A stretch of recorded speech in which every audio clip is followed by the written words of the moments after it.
Hi friends, welcome to Ftopreview.com. In this video, we're learning how to find which software is using more RAM in your PC. So how to check that? It is very simple. Simply right click on your taskbar, then select Task Manager. Then you can see here there is multiple tabs and select the process.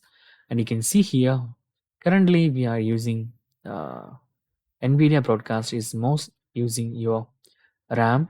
Okay, and most used CPU also.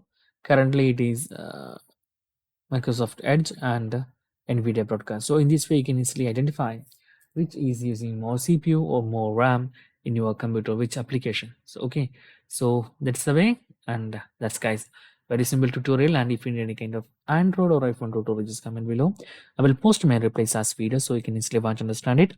And if you enjoy this video, please like, comment, share, and subscribe our channel for getting more videos like this. Thank you so much for watching. Have a nice day. Bye bye.